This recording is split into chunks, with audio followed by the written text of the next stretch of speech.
Hi YouTube, how's everyone doing? I hope you're all doing well. I am feeling a lot better. I was sick for a while, but I'm back and I have a TCG Card Shop Simulator video for you guys. This video is going to feature a bunch of tips and tricks I have learned over my play of Card Shop Simulator. These tips and tricks will help any player, anyone just starting out, to the veterans. So without further delay, let's go ahead and get into the video. Okay, so we're gonna get into this video, Card Shop Simulator. I'm gonna take you guys through a day in my shop. Level 81. I'm not level 100 yet, but I've unlocked all the items and I pretty much have my shop basically where I want it. Unless something changes in the future. I mean, we still have this roadmap to look forward to. So I'm just going to take you guys, like I said, through a day of my card shop and just explain some tips and tricks and stuff I wish I knew when I first started playing. So as soon as I hit resume, we'll get into it. But the first thing I'm going to show you guys is my employee management. So I'm going to go ahead and open our shop. So I'm going to make him one of my 2 cashiers. I have Lauren set my prices. I do 10% rounded up. I found that to be the best percentage. It will give you the most volume to profit, at least in my testing. So first thing I want to say is this is the optimal setup that I have found for sprayers.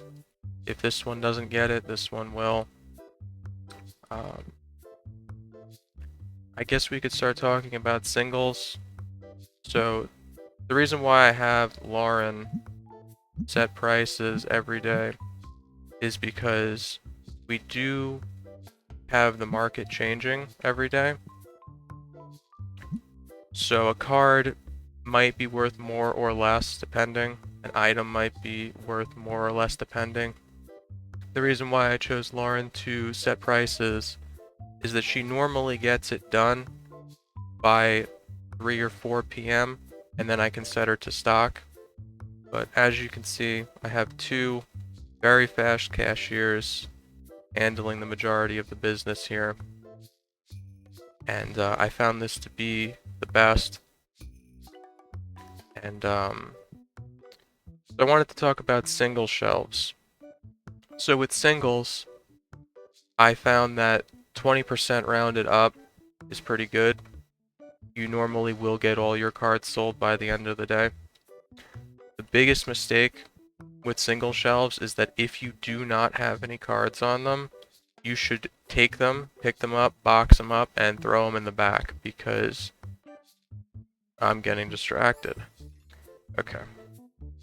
I'm gonna just give him his asking price because I need this card. I'm almost done with my collection, actually. I'm doing pretty well. I got the collector achievement. But again, I'm getting distracted. So if you do not have any singles, box them up, throw them in the back. Because if someone wastes their time looking at an empty shelf, that's a wasted interaction. Then I want to talk about play tables. I know they have a very bad reputation. They really aren't that great. But in my testing, having 6 tables in this layout does generate some income. With the Hollow tournament, that costs $700 a day to run. I'm averaging anywhere from $3,500 to $4,500 per day. And this is something that I don't have to stock and I don't have to worry about. The customers just come in and sit down. So I would suggest, unless you're making a money farm shop, to have at least 6 play tables. it does kind of help with passive income. Then, of course, I have the long shelves. These are by far the best shelves to have. I mean, I have it categorized and, you know, the way I want it. It's not, I'm not gonna say it's the most optimal, but I think it's the most appealing, at least to me. I'm sure there are probably better ways to spread them out, but I find that putting singles tables up front is more effective than putting it towards the back. That's the only caveat I want to highlight here. Another thing I want to say is that you really don't want to have empty shelves. I do have a couple here for when some items, you know, come out, I'll have room for them. But when you have empty shelves, there's a chance that they can come up, look at the empty shelf, and they waste an interaction. You really don't want that. Same with the singles table. Wasted interactions are bad for money. You always want to check to see if you can maybe profit off of some cards. I maybe should have bought the first card, but kind of focusing on this video right now.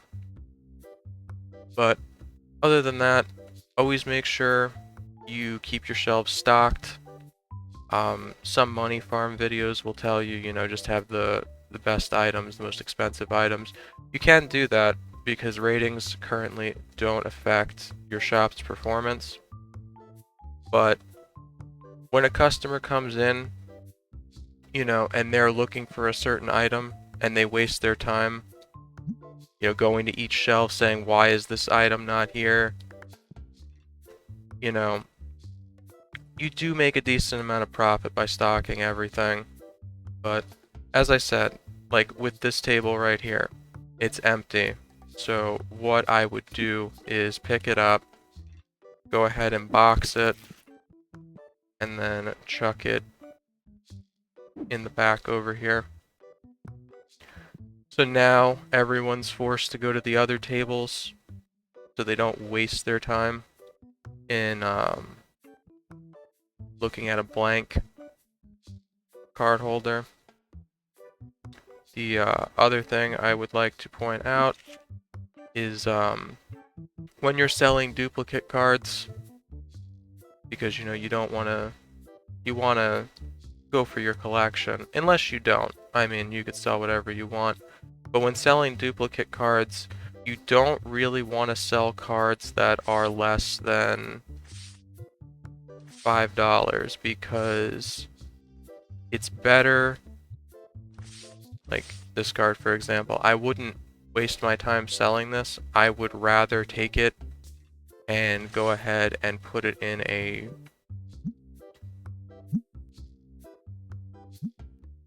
high-end box, the red boxes, so that's anywhere from $3 to $5.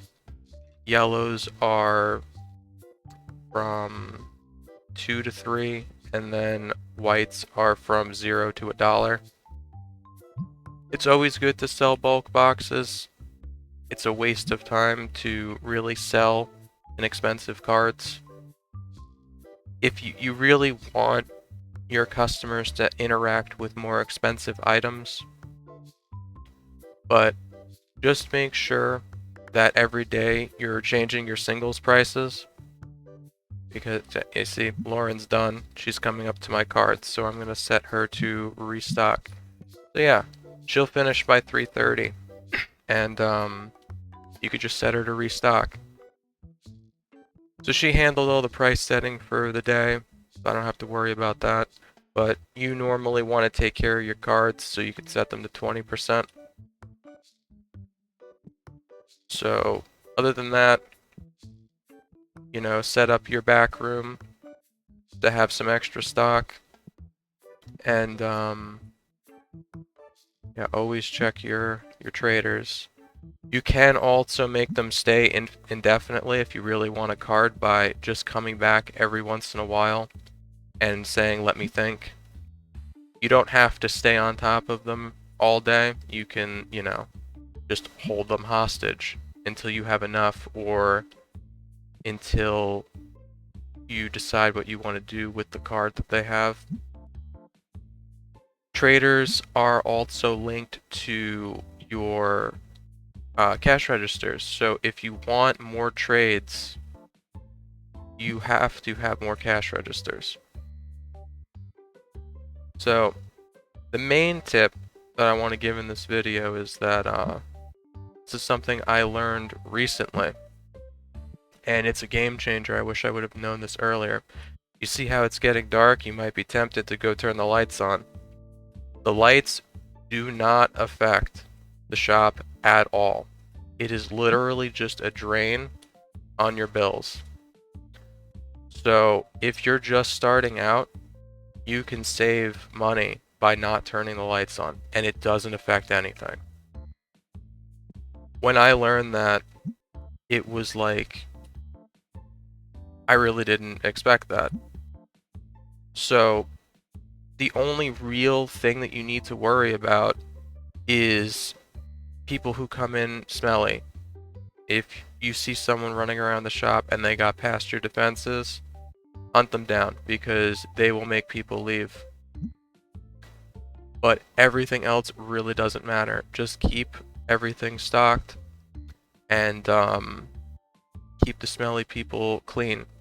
That's all you need to do as of right now. The lights do not matter. So when I found that out, it was, like I said, a game changer. It saves so much on bills, because if you don't turn lights on, it's $8 a day. So going into the topic of bills, you really do want to pay your bills as soon as possible. Don't let them pile up, because you can get stuck in a very bad situation. I suggest don't let them go past 3 days. Especially the bigger your shop is, the bigger the bills. This is another example, right? How I talked about singles. He's only asking $22.62 and the market price is $27. You really want to grab these if you can. This is how you can really make money off of singles. So I'm going to go ahead, I'm going to offer him $2,100. As long as you're close to asking price. And the other example I want to give is, you see how, I'm just going to do this as an example, his asking price is a lot higher. Say you need this card, just ask for market price, and most of the time they'll just accept it. Don't be afraid to ask market price, even if it's extremely high, because a lot of people will overpay for things and it'll really just chew away at your profit. So the other thing I want to talk about, speaking of profit and bills and stuff like that, is employees. So originally I liked having a bunch of employees, like having a full store, but Zach and Terrence, they're really bad. As soon as you can get rid of them, the better. I even had them set prices for me at one point, and Zach will finish at like 8 p.m., which is like terrible. Terrence will finish at like around 7, and even having them together, they still don't finish as fast as Lauren can. Of course, Axel would be the quickest, but I'd rather have him on cash register. So I currently have everyone from Dennis down. I hired Dennis back recently because having a big store and constantly stocking shelves, it's good to have more stockers. So I hired him back recently, and basically the store will run itself at this point. Like here, this is a perfect example. I'm just gonna buy this card. So he wants a considerable amount over market, so I'm gonna give him $961, and I'll keep dropping it down, and he'll eventually accept it. I'm sure a lot of this stuff might get changed in the future, but as of right now, These are some really helpful tricks to kind of make sure you're not wasting money. So now that we're at the end of the day, I'm going to tell these people, oh, I don't have to tell them. You kind of want to, like, these single players, get them out of here. Just make sure your entire store is clear. And the other thing I wanted to talk about, other than employees, is the most important thing for your shop is expanding. Because the more you expand, the more customers you get, the more profit you can make. And again, don't overextend because your bills will go up. You want to be able to cover your bills every day before you start expanding, because if you expand too quickly, you could go bankrupt. I will admit, I almost went bankrupt twice. I had to dig into my collection to kind of save myself. So don't expand too quickly. And just like I said, make sure that your daily income is put this back because it's bothering me. Just make sure that your daily income is more than your bills. And if you're making more profit than your bills, go ahead and expand. But yeah, that's the most important thing. Having the newest items, is nice and everything, but, focus on expansion first and worry about getting items later. And then, like I said, try to sell cards that are higher than $5 and don't let your singles ever be empty because it's a wasted interaction. So, with that being said, all the tips and tricks I have for you, let's go ahead and see how much profit I made, and then we'll take a look at the bills for the next day just to show you that not having your lights on does make a difference. So we sold 300 items, sold 39 cards. So for $700, I made $41.28 passively, just from the card tables. Like I said, I wouldn't say they're the best, but I wouldn't say just don't bother with them. Always good to sell cards. It's always going to be your highest profit. Items are always nice, but you got to remember that this number isn't the exact profit because you do have to restock. And yeah, dissatisfied customers basically just comes from denying trades and stuff like that. Wouldn't really worry too much about that. The rating system really doesn't do anything right now. So I would just say go ahead and make a shop that you enjoy. Just make sure that your profit, you always want your profit to be higher than your bills. And then from there you just grow. So like I said, the last thing I wanted to show you guys is the fact that, see, there's no reason to turn the lights on. It's crazy when I learned that. I hope you guys enjoyed the video and found it helpful. If you did, please leave a like. It helps a lot. If you want to see more from me in the future, please consider subscribing. Thanks again for watching. I really do appreciate everyone who watches my videos. It really does mean a lot to me. I'm really happy to be back and healthy, and I really do look forward to making more videos in the future.